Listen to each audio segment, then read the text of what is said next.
시청자 여러분 안녕하십니까? 2월 15일 JTBC 아침엔을 시작합니다. 먼저 오늘 아침 주요 뉴스입니다. 우리나라가 쿠바와 수교를 맺었습니다. 쿠바는 북한과 형제국으로 부를 만큼 서로 가까운 나라인데 이제 유엔 회원국 중 우리와 수교하지 않은 나라 시리아만 남았습니다. 오늘 새벽 인천의 한 요양원에서 불이 나 90대 환자 등 3명이 다치고 입원 환자들이 대피했습니다. 대전에선 음주운전 차량이 차량 3대를 잇따라 들이받는 사고가 났습니다. 미국 캔자스시티에서 슈퍼볼의 승리를 축하하는 퍼레이드 도중 총격이 발생했습니다. 1명이 사망하고 2명의 무장괴한이 체포됐습니다. 오늘 전국 곳곳에 비나 눈이 내리겠습니다. 강원 산지에는 15cm 이상 눈이 내리고 어제보다 훨씬 기온이 떨어져 춥겠습니다. 우리나라가 북한의 형제국 쿠바와 수교했습니다. 어젯밤 전격 발표가 있었는데요.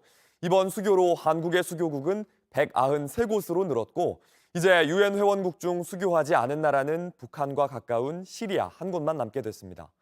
핵과 미사일 도발을 이어가고 있는 북한의 외교적 고립도 끌어낼 거란 전망이 나옵니다. 박유미 기자입니다. 한국과 쿠바의 수교 발표는 미국 뉴욕에서 전격적으로 이루어졌습니다. 북한의 방해를 우려해 극도의 보안을 지켜가며 협의가 이루어진 걸로 알려졌습니다. 외교부는 양국 주 유엔 대표부 간 외교공환 교환이 있었다고 알렸고 쿠바 외교부도 홈페이지를 통해 한국과 외교 영사관계를 맺었다고 밝혔습니다. 쿠바는 중남미 지역 국가 중에서 우리나라와 유일하게 수교하지 않은 국가였습니다. 그간 쿠바와의 관계 개선을 위해서 우리 정부가 지속적으로 노력을 해왔고 이에 대해 쿠바 측이 응하게 되면서 쿠바의 공산혁명이 있었던 1959년 이후 관계가 끊어졌는데 피델 카스트로 정권은 1960년 북한과 수교했고 서로를 형제국으로 부를 만큼 친밀한 관계를 이어왔습니다. 과거 한국 정부는 여러 차례 외교 관계를 복원하려 노력했고 특히 현 정부 출범 이후 수교 협상을 적극적으로 추진해왔습니다. 외교부는 코로나 이전까지 연간 14,000명의 우리 국민들이 쿠바를 찾았고 특히 한류 등 두 나라 사이의 문화, 경제 분야의 활발한 교류 등을 통해 우호적인 인식이 확산한 것이 수교의 배경이 되었다고 설명했습니다. 쿠바는 한국의 193번째 수교국으로 이제 유엔 회원국 중 미수교국은 북한과 가까운 시리아만 남았습니다. 정부는 이번 달 실무진 간 협의를 시작으로 고위급 회동 등 상주 공관 설치를 위한 후속 조치를 이어갑니다. 사회주의 형제국인 쿠바가 한국과 수교하면서 북한은 큰 충격을 받을 걸로 보입니다. 2016년 윤병세 당시 외교장관이 쿠바를 찾았을 때도 북한은 고위 인사 등을 현지에 보내며 견제에 나서기도 했습니다. 미국 국무부 대변인은 환영 등의 적극적인 표현 대신 한국은 자국 외교 관계의 성격을 결정할 주권이 있으며 이를 존중한다고 말했습니다. JTBC 박유미입니다. 며칠 동안 2월 같지 않은 날씨가 이어졌습니다. 일부 지역은 20도를 훌쩍 넘기기도 했는데요.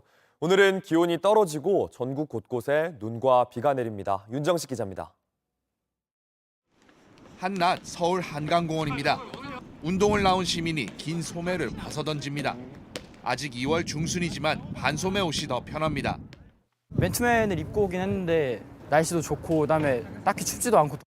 어제 서울의 낮 최고 기온은 18.3도까지 올랐습니다. 지난 2004년 이후 20년 만에 가장 따뜻한 날로 기록됐습니다. 20도를 훌쩍 넘긴 곳들도 많았습니다. 경북 영덕 21.4도, 강릉 경포 21도, 전남완도 20.4도를 나타냈습니다.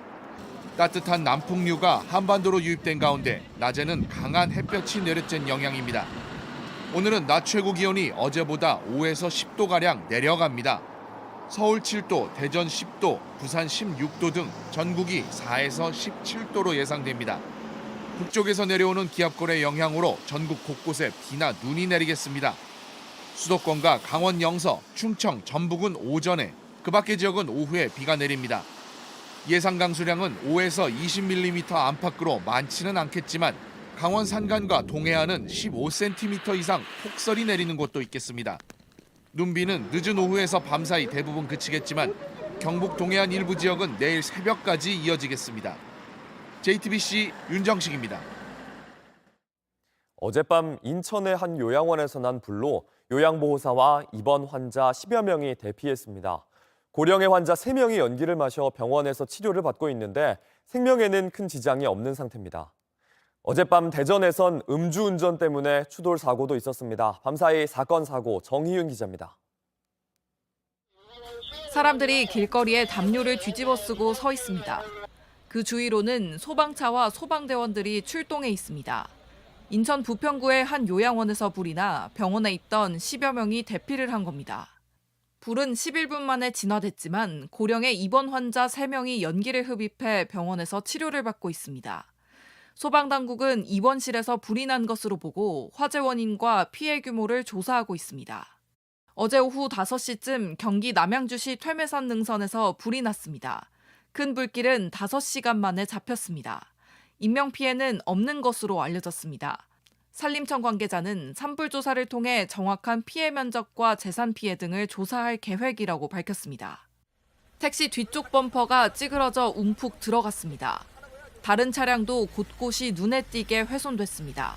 어젯밤 11시쯤 대전 서구에서 한 승용차가 신호대기 중이던 택시 등 차량 3대를 잇따라 들이받았습니다. 이 사고로 택시기사와 승객 등 5명이 다쳤습니다. 경찰은 승용차를 몰던 40대 운전자가 음주운전을 한 것으로 보고 정확한 사고 경위를 조사하고 있습니다. JTBC 정희윤입니다. 아시안컵 4강전을 앞두고 대표팀 내부에 무슨 일이 있었던 건지 내내 손흥민 선수와 이강인 선수의 이름이 사람들의 입에 오르내렸습니다. 서로 멱살까지 잡았던 충돌이 알려지면서 이강인 선수는 형들 말을 잘 따랐어야 했는데 큰 실망을 끼쳐드려 정말 죄송하다. 사과문도 올렸습니다. 대표팀 내의 분쟁은 클린스만 감독의 리더십 문제에 더 불을 붙였습니다. 홍지용 기자입니다. 클린스만 감독님 실제로 월드컵에서 좋은 성적이 낼 수도 있을 것 같아요. 일단 그 전에부터 제가 먼저 앞으로 대표팀을 계속 할 수 있을지에 대해서 생각을 해봐야 될 것 같아요. 주장 손흥민이 아시안컵을 마무리하며 남긴 한마디는 이제 다른 의미로 해석되기 시작했습니다. 영국 언론 더선의 보도로 처음 알려진 요르단전 하루 전 선수들 간의 충돌 때문입니다. 저녁 식사 자리에서 이강인을 포함한 어린 선수 4명이 탁구를 치려고 일찍 떠나자 손흥민이 경기 전날이니 자중했으면 좋겠다고 말했는데 이에 반발하며 다툼으로 이어졌고 손흥민과 이강인이 멱살을 잡는 상황이 됐습니다. 뒤늦게 다른 선수들이 말렸지만 그 과정에서 손흥민은 손가락을 다치고 말았습니다. 이후 고참급 선수들이 클린스만 감독을 찾아가 이강인을 경기에서 빼달라고 요청한 것으로 확인됐습니다. 이른바 탁구 사건을 계기로 선수단 내 내분으로 이어진 상황. 그러나 클린스만 감독은 갈등을 조정하고 선수들을 관리하는 차원에서도 이렇다 할 조치를 하지 않은 것으로 알려졌습니다. 요르단에게 지고 나서 클린스만 감독은 인스타그램에 꿈을 이루기 위해서는 한 팀이 돼야 한다는 글을 남겼을 뿐입니다. 대한축구협회는 영국 언론의 보도가 나오자 다툼이 있었다는 사실을 인정했습니다. 논란이 커지자 이강인은 인스타그램을 통해 형들의 말을 잘 따랐어야 했는데 좋지 못한 모습을 보여드렸다고 사과문을 올렸습니다. JTBC 홍중입니다. 국회 법제사법위원회는 오늘 전체 회의를 열고 박성재 법무부 장관 후보자에 대한 인사청문회를 엽니다. 청문회에선 박 후보자의 도덕성, 역량 등을 놓고 여야의 공방이 예상됩니다. 특히 박 후보자 배우자의 증여세 탈루 의혹부터 검찰 퇴직 후 6년 반 동안에 늘어난 23억 원의 재산에 대해서도 검증이 이뤄질 전망입니다. 100만 명이 모였던 미국 프로 미식축구 우승팀의 축하 행사 중 총격 사건이 발생했습니다. 한 명이 죽고 여러 명이 다치면서 축하의 자리가 악몽이 됐습니다. 워싱턴 김필규 특파원입니다. 미국 미주리주 캔자스시티 거리를 붉은 유니폼의 시민들이 가득 메웠습니다. 지난 11일 프로풋볼 결승전인 슈퍼볼에서 승리한 치프스 팀을 환영하기 위한 인파입니다. 선수들과 감독은 군용 트럭 위에 올라 퍼레이드를 펼쳤습니다. I just want to thank everybody here because Chiefs Kingdom, y'all are the reason that we do what we do. No, for real though, we appreciate everything y'all do. 무대가 마련된 광장에는 100만 명 가까이 모였는데 행사가 끝날 무렵 총소리가 들렸습니다. 시민들이 앞다퉈 도망가며 행사장은 순식간에 아수라장이 됐습니다. All of a sudden, people started crushing forward. Everybody started running. There was screaming. We didn't know what was happening, but this day and age, when people run, you run. 캔자스시티 소방당국은 이 사고로 최소 1명이 숨졌다고 밝혔습니다. 10여 명이 다쳐 병원으로 옮겨졌는데 일부는 위독한 상태입니다. 현장에서 총격범 2명이 체포됐지만 아직 범행 동기는 밝혀지지 않았습니다. 지난해 캔자스시티에선 183건의 총기 살인 사건이 발생해 시 역사상 최대치를 기록했습니다. 당시 행사장 근처에는 600명 이상의 경찰 병력이 있었지만 이번에도 총격으로 인한 인명사고는 막지 못했습니다. 워싱턴에서 JTBC 김필규입니다. 미국 로스앤젤레스 도심 한복판에 버려진 고층 건물이 위험천만한 놀이터로 변했습니다. 55층짜리 건물이 낙서로 도배됐고 낙하산을 타는 사람까지 등장하자 로스앤젤레스 시가 칼을 빼들었습니다. 로스앤젤레스에서 홍지은 특파원입니다. 도심 야경이 펼쳐진 건물 꼭대기 위에 올라선 남성. 낙하산을 타고 뛰어내립니다. 곳곳에 꽂혀있는 철근 사이로 알 수 없는 단어와 그림들이 뒤덮여 있습니다. 영상 속에 나오는 곳은 바로 이 건물입니다. 대규모 주상복합으로 지어지고 있었는데 개발업체가 자금난에 시달리면서 수년째 방치된 상태입니다. 55층 규모의 버려진 건물은 무단 침입과 기물 파손 등 무법천지가 됐습니다. People are jumping off of parachutes? Like that's crazy. 결국 LA시는 이 건물에 대해 긴급 안전 경고를 내렸습니다. 안전사고에 대비해 곳곳에 경찰까지 투입됐습니다. I think somebody's going to lose their life here doing some daredevil stunt, trying to get on social media. 경찰은 현재까지 23명을 체포했고 나머지 용의자들도 추적 중입니다. LA시는 해당 건물 소유주에게 현지 시간 17일까지 안전조치를 취할 것을 명령했습니다. 이를 어기면 시가 직접 대책 방안을 찾을 예정입니다.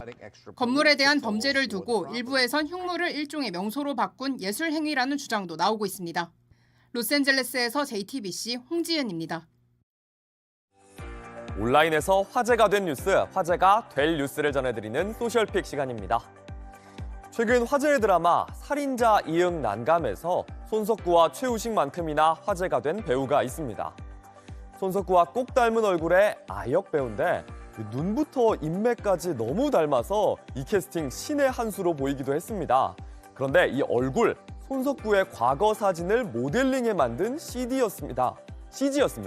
감독은 리얼리티를 위해 그 나이대의 배우가 연기하고 과거 사진을 수집해서 딥페이크로 만들었다 이렇게 밝혔는데요. 누리꾼들은 충격을 받았습니다. 이런 기술을 사용하면 앞으로 배우들의 입지가 더 좁아지는 거 아니냐 이런 우려도 나오고요. 아역은 처음부터 딥페이크가 적용된다는 걸 알고 작품에 참여했는데 제가 직접 들어봤습니다. 싱크로가 많이 중요하긴 하지만 이거를 얼굴까지 입혀야 되나라는 생각을 하기는 해요. 본인은 이거 나 아닌 것 같아 이렇게 얘기를 하더라고요. 하지만 민낯도 보면 충분히 닮았습니다. 실제로도 닮은 얼굴을 찾기 위해 여러 명의 오디션을 봤다고 합니다. 배역이 줄고 있는 아역 배우에겐 오히려 좋은 기회가 될 거라 이렇게 말하기도 합니다. 키가 큰 아역 배우는 역할이 많지가 않거든요. 고등학생 배우는 다 성인이 하거든요. 원래 지석이 얼굴에 조금 정도의 약간 조미료 느낌으로 딥페이크가 됐다고 생각이 들어요. 왜냐하면 맨날 얼굴을 보는 입장에서는. 네. 우리 축구 대표팀 내부의 갈등을 대한축구협회가 인정하면서 수많은 뉴스가 쏟아지고 있죠. 그럼 손흥민은 어떻게 지내고 있을까요? 몇 시간 전 토트넘 공식 계정이 울브스전을 앞두고 한 훈련 영상을 공개했는데 손가락에 여전히 붕대를 감고 있는 손흥민의 모습이 눈에 보입니다. 또 하루 사이에 소셜미디어엔 우리의 캡틴, 넌 나의 손샤인이라면서 손흥민의 사진을 올렸고 동료들과 어울리는 장면도 게시했습니다. 선이요. 최근 풋볼 런던은 토트넘이 주장 손흥민을 비롯한 베테랑들 덕분에 가장 끈끈한 팀이 됐다 이렇게 쓰기도 했는데요. 손흥민의 리더십이나 우리 대표팀의 갈등을 문제 삼기보다 축구협회의 책임을 제대로 가릴 때다 이런 반응 나오는 이유입니다. 지난주 미국 최대의 스포츠 경기 슈퍼볼엔 엄청나게 많은 백만장자가 몰렸습니다. 이 영상을 보면 아마 실감하실 겁니다. 무려 525대의 개인 전용기가 슈퍼볼이 끝난 뒤 라스베이거스를 떠나는 모습입니다. 경기 이후 이 비행기들 평균 2시간을 여행했고 9개국 173개 공항으로 향했습니다. 단 1시간을 아끼려고 자동차 대신에 비행기를 선택한 사람도 있었습니다. 이런 개인 전용기가 화제가 된 건 탄소 배출량 때문입니다. 언론은 테일러 스위프트를 예로 들면서 미국인 6명이 1년 내내 쓸 탄소를 단 한 번의 비행으로 쓴다고 지적을 했는데요. 온라인 커뮤니티에선 몇몇 부자는 저 안에서 종이 빨대를 쓸 것 이렇게 말하면서 겉과 속이 다른 부자들의 친환경을 꼬집기도 했습니다.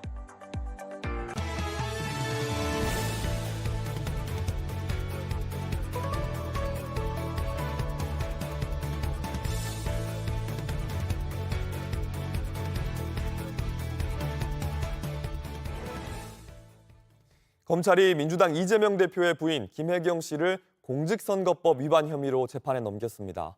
지난 대선 경선 직전 민주당 의원의 부인 등과 식사를 한 뒤 밥값 10만 원을 법인카드로 결제했다는 겁니다. 이 법인카드를 개인 물품을 사는데 2천만 원어치 썼다는 의혹에 대해선 아직 수사 중입니다. 당장 민주당은 강하게 반발했습니다. 정혜성 기자입니다. 김혜경 씨 경기도 법인카드 부정 사용 의혹은 지난 2022년 대선 국면에서 처음 불거졌습니다. 경기도 5급 공무원 배모 씨가 사실상 김 씨 수행비서로 일했고 법인카드로 쇠고기와 초밥 등을 사서 자택에 배달한 게 알려졌습니다. 사장님이 내 초밥 올려달라고 했어. 그거 점심 때 올릴 거 어떡할까? 주말에 가서 그거 결제를 카드 갖다 하고 결제하고 나서 올리겠습니다. 논란이 커지자 김 씨는 사과했습니다. 오랜 인연이다 보니 때로는 여러 도움을 받았습니다. 공과 사의 구분을 분명히 해야 했는데 다만 아랫사람들이 사비로 쓴 줄 알았고 돌려줬다는 취지로 그동안 해명했습니다. 법인카드 부정 사용을 수사하던 검찰은 일단 공직선거법 위반 혐의 부분을 먼저 기소했습니다. 지난 2021년 김 씨가 민주당 의원 부인 등 6명과 식사한 뒤 밥값 10만 원을 법인카드로 계산한 게 선거법 위반이라는 겁니다. 직접 결제를 한 배 씨와 공범으로 봤습니다. 법인카드로 2천만 원 정도 개인 음식비 등을 결제했다는 의혹에 대해서는 보완 수사를 하고 있다고 설명했습니다. 이런 법인카드 유용 사실을 이재명 대표가 알면서 묵인했는지도 들여다보고 있습니다. 김혜경 씨 지시는 없이 혼자 했다고 얘기하시는 겁니까? 공직선거법 위반 등 혐의로 먼저 재판을 받고 있던 수행비서 배 씨는 2심에서 징역 10월, 집행유예 2년을 받았습니다. 민주당은 전형적인 정치 기소라며 그런다고 김건희 여사 디올백 사건이 가려지지 않는다고 반발했습니다. JTBC 정혜성입니다. 북한의 조직원들이 IT 전문가로 위장해 불법 도박 사이트 수천 개를 제작했습니다. 유엔 제재를 뚫고 국내 범죄 조직에 팔면서 이 돈은 평양까지 흘러들어갔습니다. 이 조직, 김정은 일가의 비자금을 관리하는 노동당 39호실 산하였습니다. 윤세민아 기자입니다. 북한과 국경을 맞댄 중국 단둥시의 한 의류 공장입니다. 이 공장의 직원 기숙사가 북한의 불법 외화벌이 조직의 근거지로 사용된 사실이 최근 드러났습니다. 국가정보원은 경흥 정보기술교류사라는 이름의 북한 조직원들이 이곳에 머무르며 불법 도박 사이트 수천 개를 제작해 국내 사이버 범죄 조직에 팔아온 사실을 적발했다고 밝혔습니다. 이들은 물리학 박사 학위를 딴 중국 국적의 IT 전문가로 위장해 일감을 따냈습니다. 도박 사이트 한 건당 제작비 5,000달러, 유지 보수에 한 달 3,000달러를 받는 등 높은 수익을 올렸습니다. 이렇게 해서 번 달러는 국제사회의 대북 제재망을 피해 북한으로 흘러들어갔습니다. 국정원에 따르면 15명의 경흥 조직원들은 1인당 500달러를 매달 평양으로 보냈습니다. 한 달에 최소 1,000만 원이 넘는 외화를 송금한 겁니다. 경흥은 김정은 일가의 비자금을 조달하고 관리하는 노동당 39호실 산하 조직으로 파악됐습니다. 국정원이 확보한 조직원의 소셜미디어 대화에는 조직원들이 서로의 신원을 묻는 등 점조직처럼 활동해온 사실도 드러났습니다. 국정원은 이들 외에도 해외에서 활동하며 사이버 도박 프로그램을 개발해 판매하는 북한 조직원이 수천 명에 달하는 것으로 파악했다고 밝혔습니다. JTBC 윤세민입니다. 미국의 유명 자산운용사 직원을 사칭해 인공지능 시스템에 투자하라고 속여서 40억 원 넘게 뜯어낸 일당에 대해 경찰이 수사에 나섰습니다. 피해자들이 찾아봤더니 이들은 또 다른 유명 자산운용사로 이름만 바꿔가며 계속 사기를 벌였습니다. 정인아 기자의 단독 보도입니다. 60대 A씨는 지난해 11월 모바일 광고를 보고 투자 강의를 들었습니다. 전직 금융위원회 부위원장이 유망한 주식 종목을 추천해준다고 했습니다. 우리는 주식시장이 계속 약세를 보일 것이다라고 분명히 알 수 있습니다. 자신들이 세계 2위 자산운용사인 뱅가드 그룹의 한국지사 직원이라고 소개했습니다. 유명 인사들은 나오지 않았고 대신 직접 만들었다는 인공지능 자동 거래 시스템을 보여줬습니다. AI 금융 소프트웨어를 설계한 가장 큰 목적은 개미 한 마리를 살린다면 그 개미의 가족을 살리는 것과 같다. 금이나 오일에 자동으로 투자해 최대 350%의 수익을 낼 수 있다고 했습니다. 12월 말까지 이제 무료로 사용을 하게 하고 그다음에 1월 달에는 이 프로그램 기자회견도 할 것이다. 그런데 지난해 12월 말 1억 원을 넣은 A씨의 투자 잔고가 갑자기 마이너스로 바뀌었습니다. 항의를 하자 돈을 더 넣으라고 했습니다. 회원님은 20만 불 이상을 투입하라라는 자기를 말을 듣지 않았기 때문에 이래서 손해가 났다. 다른 투자자에겐 돈을 받으려면 세금 20%를 내라고도 했습니다. 어떤 사람은 통장까지 보여주면서 세금을 내야 합법적인 거다. 그러면서 자기도 이렇게 돌려받았다. 한패였던 거예요. 이렇게 37명이 43억 원가량을 뜯겼습니다. 피해자들이 추적해봤더니 또 다른 채널에서 이번엔 모건 스탠리를 사칭하는 똑같은 수법의 계정을 발견했습니다. 이번엔 전직 금융위원장이 강의를 한다고 했습니다. 경찰은 피해자들이 돈을 보낸 계좌 정보를 토대로 일당의 뒤를 쫓고 있습니다. JTBC 정인아입니다. 폭설이 내린 날씨는 사람보다 동물에게 더 가혹합니다. 두껍게 쌓인 눈에 먹이를 찾던 고라니가 어느 집 앞마당에서 꼼짝도 못하고 탈진해버렸습니다. 조승현 기자입니다.